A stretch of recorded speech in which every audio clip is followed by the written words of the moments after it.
जितना मुझे पता है कि 15 नवंबर आपकी ये मूवी रिलीज हो रही है और मैंने वो 10 सेकंड का सीन शायद 15 बार देखा होगा। और मुझे ये लगता है, मैं सिर्फ एक चीज़ पूछना चाहती हूँ नवाज, कि आप वो 10 सेकंड से आज, जब आप अभी अवार्ड लेके आ चुके हैं और एक मूवी रिलीज हो रही है, ये पूरी जर्नी में आज जब आप यहाँ पे खड़े हैं तो आपको कैसा महसूस हो रहा है? आई थिंक ये 20 साल की जर्नी है मेरी।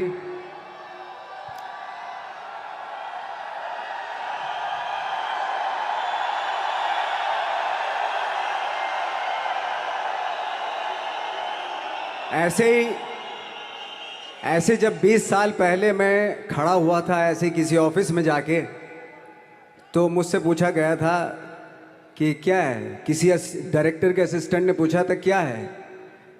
मैंने कहा एक्टर हैं। बोले दिखने से तो लगते नहीं हो एक्टर हो। तो क्या होता था कि इंडस्ट्री में हमेशा ये चलन था कि एक्टर हीरो जो होता है वो 6 फुट का होता है और गोरा होता है और लंबा चौड़ा बल्ले छल्ले होते हैं। मतलब हम तो बस ऐसे ही चले गए थे, ऐसा ऐसा ऐसा समझता था वो। और शिप्रा, मैं ये आपको यकीन दिलाना चाहता हूँ इस चीज़ का कि मेरे खुद के रिश्तेदारों ने भी, जब मैंने उनसे इच्छा जाहिर की कि मैं एक्टर बनना चाहता हूँ, तो उन्होंने भी मुझे डीमोरलाइज किया कि पहले शक्ल तो देख ले अपनी, क्योंकि 5 फुट का छोटा पतला दुबला सा आदमी, काला कलूटा। मुझे खुद को पता नहीं था कि इंडस्ट्री में मेरा क्या हाल होगा, बट एक जिद थी और हजारों लाखों, मतलब सालों साल से इंडस्ट्री में सिर्फ यही चलन था कि एक्टर तो, हीरो तो जो है ऐसा होता है। लेकिन इन सब ऑड सिचुएशंस के बावजूद भी गए। लेकिन एक चीज़ मेरे दिमाग में थी कि जो सब कर रहे हैं वो नहीं करना है, तो अलग क्या करूं, अलग क्या होना चाहिए। उसके लिए ट्रेनिंग की ज़रूरत थी, जो मैंने नेशनल स्कूल ऑफ ड्रामा में आके ट्रेनिंग ली। 3 साल मैंने एक्टिंग की पढ़ाई की वहाँ पे, और अपनी एक क्राफ्ट के बारे में समझा कि एक्चुअली इस पर्सनैलिटी में अगर मैं लोगों को इम्प्रेस करना चाहता हूँ, उसके लिए एजुकेशन की बहुत ज़रूरत है। या जो भी आप काम कर रहे हो उसमें क्राफ्ट, उसका एक्सपर्ट होना बहुत ज़रूरी होता है। ऐसे ही हवा में नहीं कि जैसे पहले होता था, अरे यार तो बहुत खूबसूरत दिखता है, फिल्मों में जाके काम करना शुरू कर दे, ऐसा नहीं। किसी चीज़ को बारीकी से जानना, उसके लिए ट्रेनिंग की, एक्सपर्ट्स की, एक्सपीरियंस की ज़रूरत होती है। तो मैंने ट्रेनिंग ली नेशनल स्कूल ऑफ ड्रामा से, और 2000 में मैं पहुंच गया मुंबई। मुंबई पहुंचने के बाद जब हम किसी ऑफिस में जाते थे, आई थिंक उससे पहले चलन नहीं था बिल्कुल भी। हम लोग गए, जैसे मैंने बताया कि ऑफिस में खड़े हो के, भाई हम एक्टर हैं, काम दोगे क्या? तो बोले पहले हुलिया तो देख अपना तू। तो ये हर बार सुनने के लिए मिलता था, और वो बात भी सही थी, क्योंकि उससे पहले कभी कोई आपने देखा नहीं होगा कोई इतना बड़ा, कोई इतनी सी पर्सनैलिटी का 5 फुट 6 इंच का आदमी, पतला दुबला सा मरियल सा, कि कभी ये इस तरह के लोग एक्टर भी बन सकते हैं, हीरो भी बन सकते हैं, स्टार भी बन सकते हैं। ऐसा चलन था ही नहीं। मैं कॉन्फिडेंट था बिकॉज ऑफ माई ट्रेनिंग। मैंने ट्रेनिंग ली थी और अपनी क्राफ्ट के बारे में बहुत अच्छे से जानता था मैं, और उस चीज़ का सिर्फ कॉन्फिडेंस था मुझे कि आज नहीं तो कल, कल नहीं तो परसों, या 10 साल या 20 साल या 30 साल के बाद नंबर ज़रूर आएगा मेरा। मैंने कभी भी अपने को टारगेट नहीं दिया मैंने, कि अगर 2 साल ट्राई करके देखता हूँ, उसमें अगर हो गया तो ठीक है, वरना कोई दूसरा फील्ड अपना लूँगा। ऐसा कभी नहीं। जिस चीज़ का पैशन होता है, जज्बा होता है, अगर आप दिल से चाह लो ना, तो पूरी दुनिया झुक जाती है उसके ऊपर। उसको पूरा करने के लिए पूरी कायनात एक हो जाती है कि इस आदमी की जिद के लिए, इस आदमी की जिद के आगे झुकना पड़ेगा, और पूरी दुनिया झुकती है आपकी जिद के आगे। लेकिन आपको जिद्दी होना पड़ता है, आपको बहुत सारे सेक्रीफाइस भी करने पड़ते हैं, क्योंकि ये आपने चाहा है। परीक्षा देनी पड़ती है आपको, जितना बड़ा इम्तहान होगा उतनी बड़ी परीक्षा भी देनी पड़ेगी। आसान काम नहीं है। छोटे छोटे टारगेट बनाएंगे तो छोटों में निपटारा हो जाएगा। हमेशा अपने आप को टारगेट बढ़ा दो। तो उसके लिए हमेशा अपने आप को अनकंफर्ट जोन में डालो कि जो इम्पॉसिबल है उसको पॉसिबल करने की शिद्दत, पैशन आपके अंदर होना चाहिए, वो हो जाता है। आज जो दुनिया में इतने सारे एक्सपेरिमेंट हुए हैं, ये सिर्फ इसी बिना पे हुए हैं, पागलपन के जरिए ही हुए हैं ये सारे एक्सपेरिमेंट। एक मैंने कहीं सुना था कि जब आप एक्सपेरिमेंट करते हैं तो फेलियर भी होते हैं, कई बार फेलियर होते हैं। कोई एक एक्सपेरिमेंट करने के लिए, कोई एक चीज़ करने के लिए बहुत बार हमने भी झेला है, बहुत बार फेलियर हुए हम लोग। लेकिन एटलीस्ट हमें इतने सारे फेलियर होने से इतने तरीके पता चले कि इन तरीकों से सक्सेस नहीं मिल सकती।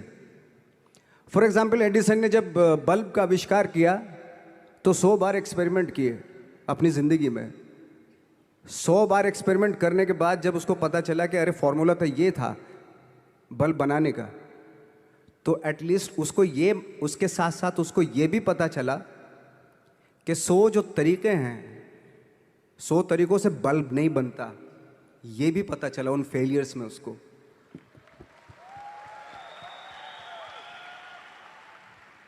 जब हम लोग मुंबई आए तो हमें मालूम था हमारे पास पर्सनैलिटी नहीं है, हमारे पास बैक नहीं है, या हमारे फादर, दादा, परदादा तो फिल्म इंडस्ट्री में है नहीं, हम ही हैं। तो हमें क्या करना चाहिए? इसलिए लोगों के बीच में घुसे रहते थे, आम लोगों के बीच में घुसे रहते थे, उनका एक्सपीरियंस सुनते थे, उनको ऑब्जर्व करते थे। तो आई थिंक मेरे पास 15 साल तक, 10-12 साल तक कोई काम नहीं था। जैसे आपने बताया कि बहुत ही 10-10 सेकंड के रोल करके घर में आके बैठ जाता, पूरे साल खाली बैठे रहते थे हम लोग। लेकिन एक चीज़ थी कि लोगों के बीच में रहते थे। लोगों के बीच में रहने से ये एहसास हुआ हमें कि तरह तरह के लोग हैं, लेकिन हमारी इंडस्ट्री में सिर्फ एक ही तरह की एक्टिंग होती है। हजारों करोड़ों लोग हैं इस दुनिया में, लेकिन एक्टिंग सिर्फ एक ही तरीके से होती है हमारे यहाँ। तो मुझे लगा यार, ये मैं तो ट्रेन भी हूँ, मुझसे अपनी आर्ट भी आती है, और हजारों लोगों को मैं ऑब्जर्व भी कर रहा हूँ। तो ये तो सबसे अच्छा सूत्र है, इससे तो मैं बहुत कुछ कर जाऊंगा। तो जब ये सूत्र पता चला मुझे कि अब मैं ये जो हजारों लोगों को मैंने ऑब्जर्व किया है, अब जब भी मुझे कोई रोल मिलेगा उन्हीं में से वो एक इंसान होगा। उसी में वो बाला साहब ठाकरे होंगे, उसी में मंटो होगा, उसी में गणेश गायतोंडे होगा, उसी में फैजल खान होगा, उसी में माजूमदार साहब होंगे। तो इस तरह के, ये कब हुआ? जब हमने लोगों को ऑब्जर्व करना शुरू किया, लोगों के बीच में रहे। मैं 15 साल के बाद जो मेरी लाइफ थी, जिसमें खाने तक को नहीं मिलता था, अब फॉर्चुनेट अपने आप को समझने लगा था कि थैंक गॉड कि मुझे ऐसे लोगों के बीच में मुझे रहने का मौका मिला। तो कभी भी, आई थिंक मुझे लगता है कि कभी भी जब आप स्ट्रगल कर रहे होते हैं ना, वो एक मौका होता है आपके पास, वो एक चांस होता है आपके पास कि कैसे उसमें आप अपना ऑब्जर्वेशन, एक्सपीरियंस, जब आपको काम मिलेगा वो उसमें लगाएंगे आप। तो मेरी लाइफ बहुत ही, आज जब मैं सोचता हूँ कि यार ये तो बहुत ही अच्छा हुआ, तो जो 15, 10, 12 साल मैंने बिना काम के गुजारे, जो लोगों के बीच में रहा था मैं, आज वो काम आ रहा है मेरे। जहाँ ज़रा सा कोई कैरेक्टर मिलता है तो आदमी इसलिए कनेक्ट करता है उनसे कि उनको लगता है कि यार ये तो मेरे पड़ोस का ही, आसपास का ही ये बंदा है। मैंने देखे हैं इस तरह के लोग। आई थिंक यही हमारी सबसे बड़ी जीत है एज एन एक्टर।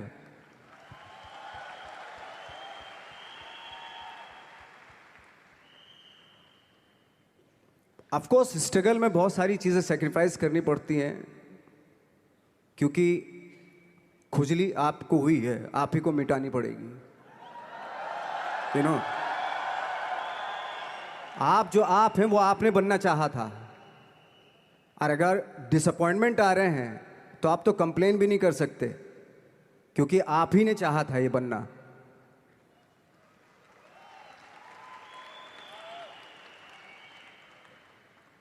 तो बस यही था कि 10-12 साल तक मैंने सोचा था, 10-12 साल जब स्ट्रगल हो गए तो मेरे बहुत ज़्यादा वो भी हुआ कि यार छोड़ के चले जाते हैं, कुछ काम मिल नहीं रहा है, क्या हो रहा है, कुछ पता नहीं, आई डोंट नो मिल पाएगा या नहीं मिल पाएगा।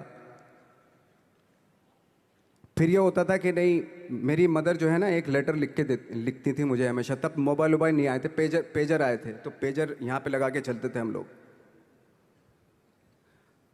जब उनको मालूम हो जाता था कि भाई बंदा जो है ना थोड़ा सा फ्रस्ट्रेशन में है, डिप्रेशन में है क्योंकि काम नहीं मिल रहा, तो मेरी माँ मुझे एक लेटर लिखती थी। उस पर लिखती थी कि लिखने के बाद एक लास्ट में लिखती थी कि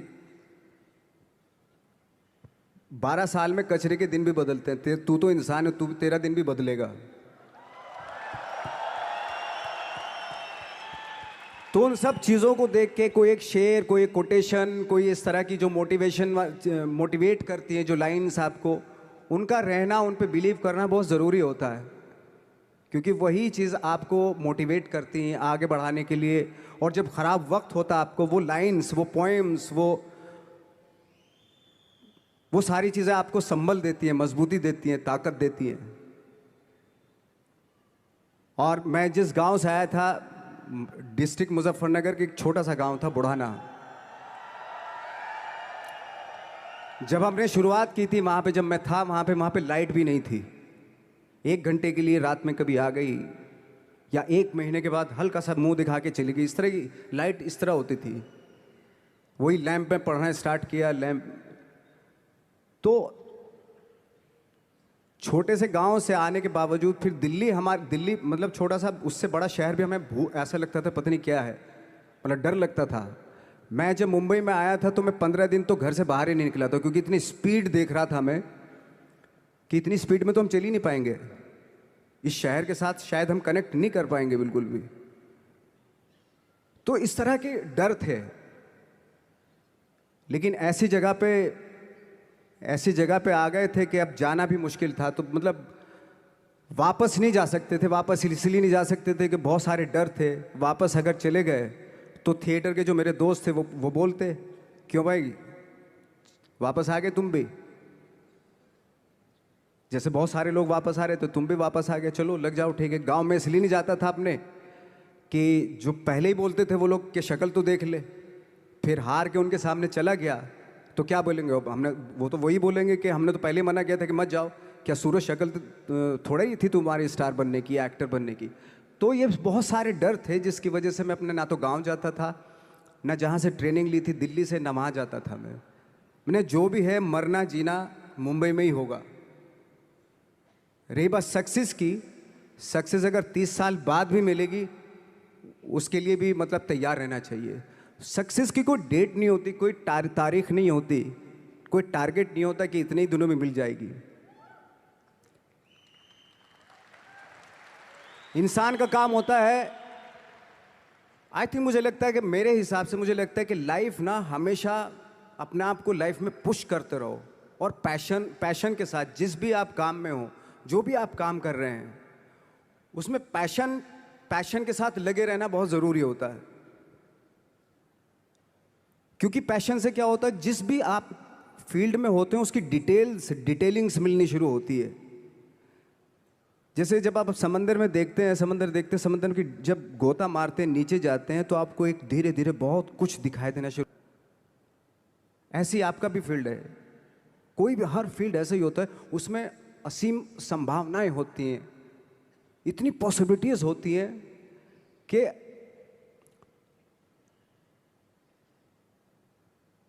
आई थिंक दुनिया का हर काम में इतनी सिर्फ अगर एक दर्जी है पैंट सीता है, 1000 तरीके की पैंट सी सकता है वो, अगर वो चाहे तो।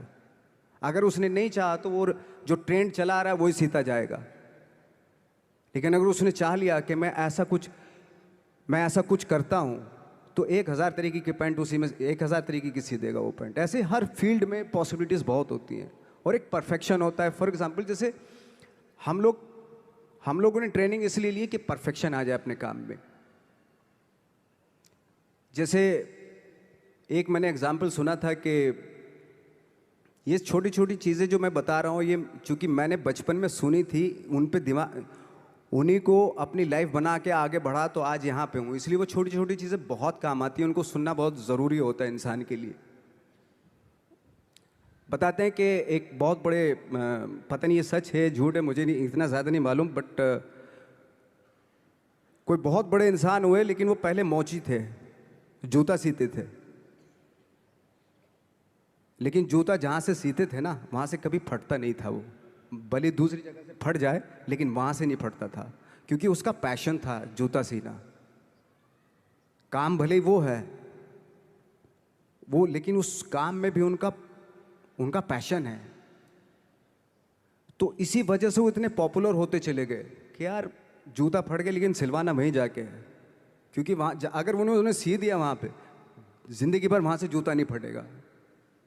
तो छोटी छोटी चीज़ों में ये जो परफेक्शन, पैशन, ये सारी चीज़ें होती हैं जो आपका आगे बढ़ाती हैं, बहुत आगे ले जाती हैं। लेकिन उसके वही है, कुछ चीज़ों का होना वाकई बहुत ज़रूरी होता है। फिर एक्सपीरियंस आपका, आपकी नॉलेज। जैसे मेरा मानना है कि मैं कभी, मैं आई एम सॉरी टू से, बट मेरा खुद का मानना है कि मैं लक पे बिलीव नहीं करता हूँ। मेरे सामने आज तक मेरे सामने लकीली कोई चीज़ नहीं हुई कि मैं लकीली यहाँ तक पहुँच गया। आज जो आप प्रोमो देख रहे थे, जो क्लिपिंग्स देख रहे थे मेरी, मैं लकीली नहीं पहुँचा हूँ यहाँ पे। मैंने उसके लिए मेहनत की है, मैंने उसके लिए नॉलेज इकट्ठी की है, मैंने उसके लिए ट्रेनिंग ली है। अगर लक पे डिपेंड करता ना मैं, तो अपने एक रूम में रहता, देखते हैं यार लक जब होगा तो हो जाएगा, ऐसे थोड़े ना होता है। बाला साहब ठाकरे का जब मैंने रोल किया तो वो लकीली नहीं हो गया। उसके लिए 1 महीना में पहले हारमोनियम पे बैठा मैं कि बाला साहब कहाँ से बोलते हैं, उनका सुर क्या है, उनका टेक्सचर क्या है, उनकी वॉइस का, उनकी वॉक कैसे है, वो चलते कैसे हैं, उनका वेट किस चीज़ पर ज़्यादा डिपेंड करता है। हर आदमी का जो वेट होता है, किसी का थाइस पे होता है, किसी का फुट पे होता है, किसी का बट पे होता है वेट, किसी का कमर पे होता है। हर आदमी का एक वेट शिफ्ट करने का एक अलग तरीका होता है। तो हम लोग इतनी डिटेल में जाते थे कि बाला साहब किन चीज़ों पे वेट कर रख के चलते हैं, ऐसे चलते हैं, कोई या तो ऐसे चलते हैं या ऐसे चलते हैं, ये क्या, इस तरह की बहुत सारी डिटेल होती हैं। जब आप जाते हैं तो बहुत सारी चीज़ें पता चलते हैं। मेरे सामने इतने चैलेंज थे जब मैं बाला साहब का रोल कर रहा था, तो वो मिमिक्री भी नहीं होनी चाहिए, कॉपी भी ना हो।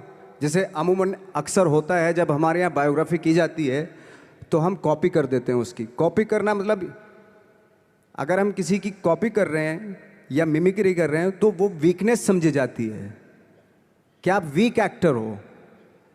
और ये बात मुझे बहुत पहले समझ में आ गई थी जब मैं ट्रेनिंग ले रहा था। मैं ट्रेनिंग के फ़ायदे बता रहा हूँ आपको।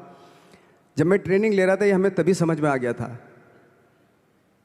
और प्रिपरेशन के वक्त, बाला साहब की प्रिपरेशन के टाइम पे, कि मैंने कहा इसकी मिमिक्री नहीं होनी, बाला साहब की मिमिक्री नहीं होनी चाहिए, ना कॉपी होनी चाहिए, और लगना भी चाहिए कि बाला साहब ठाकरे है।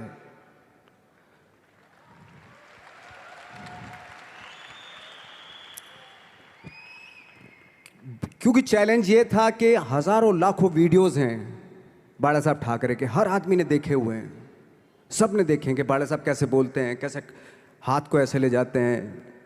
एक बार ये हुआ था कि मैं जब इसकी शूटिंग कर रहा था, ठाकरे मूवी की शूटिंग कर रहा था मैं, तो उद्धव साहब ठाकरे जो है वहाँ पे आ गए थे, वैनिटी में बैठे थे मेरे सामने। तो मेरा हाथ ऐसे था, इट्स लाइक दैट। तो बोले आपने हाथ ये ऐसे क्यों रखा हुआ है? मैंने उनका हमेशा ऐसे ही रहता था हाथ। तो और यही वो क्या होता था, वो सिगार पीते थे और सिगार ऐसे पिया जाता है कुछ ऐसे, और इसलिए उनका हाथ हमेशा नॉर्मली भी रहता था तो ऐसे रहता था। और यहीं से जब स्पीच देते थे यहीं से ये जाता था, जो उनका सिग्नेचर वो जेस्चर था। तो वो शॉक्ड हो गए कि इतनी डिटेलिंग आपने ली है। तो जब फिल्म देखी उन्होंने, तो फिल्म देखने के बाद उनको रियलाइज़ हुआ कि वाकई बहुत स्टडी की है नवाज ने उनके बाला साहब के ऊपर। तो मुझे खुशी हुई थी कि थैंक गॉड कि ये सारा किस लिए हो रहा है, पैशन की वजह से हो रहा है। एक पैशन है, उसके बाद आपका एक्सपीरियंस है, आपकी नॉलेज है, आपकी ट्रेनिंग है, उससे ये सारी चीज़ें निकलती हैं। लाइक मंटो, ये जितने भी कैरेक्टर्स हुए वो सब हवा में नहीं हुए या लकीली नहीं हो गए।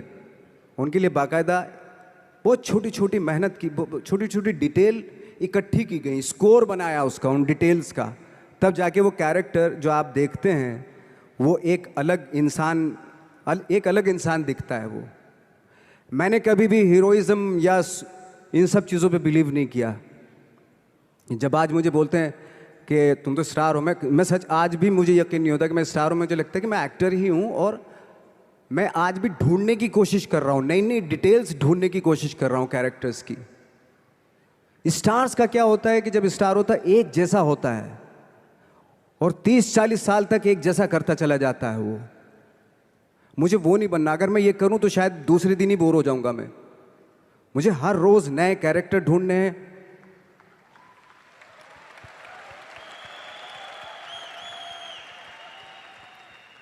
लोगों के बीच में रहना है, क्योंकि लोगों ये बीच में रहने से बहुत सारी चीजें मिलती हैं। मैंने एक रोल किया था लंच बॉक्स में, पता नहीं कितने लोगों ने देखी वो फिल्म, मुझे नहीं मालूम।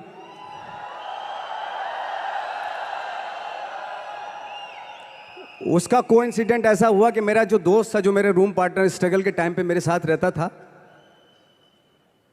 तो मैंने उसी को सेम उसी की डिटेल मार दी उसमें फिल्म में। जब पिक्चर रिलीज हुई तो उसने देखी, उसको लगा अरे ये तो मैं हूं। अब वो भी एक्टर था। उसके बाद जब वो फिल्म इंडस्ट्री में किसी के पास काम मांगने जाता था तो लोग उसको बोलते थे यार ये ऐसा मत कर, ये नवाज ने कर दिया, कुछ दूसरा कर। तो बोलता हम तो ओरिजिनल में ही ऐसे हैं, उन्होंने हमारा कॉपी किया है। मतलब कहने का मतलब ये है कि लोगों के क्या होता है, स्टार्स हमेशा शीशों के घरों में रहना शुरू कर देते हैं।